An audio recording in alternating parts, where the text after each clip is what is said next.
Bago tayo magpatuloy, huwag kalimutang mag-subscribe sa aking channel. With that SSS pay card, mga ilang months naman siya bago naman matanggap ng mga beneficiaries? Mabilis ho ang card kasi pagka ho nag-enroll kayo, this is online.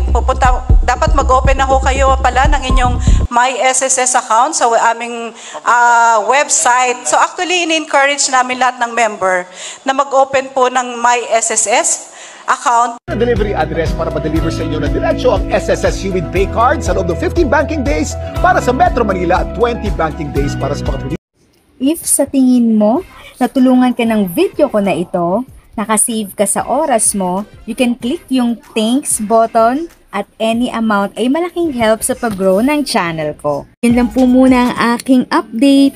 Sana ay nakatulong na dagdag kaalaman ang aking shinare today. Ang goal ng aking channel ay mag-create ng awareness. Kung ganitong mga topic ang gusto mo, panoorin mo ang mga videos ko na ito.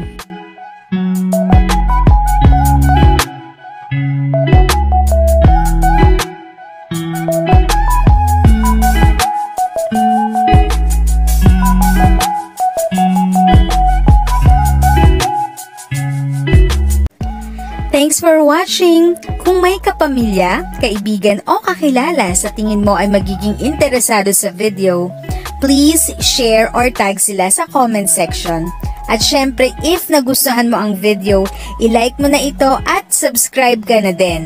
As always, feel free to write your questions, comments, and opinions respectfully. And continue to be a blessing and stay safe!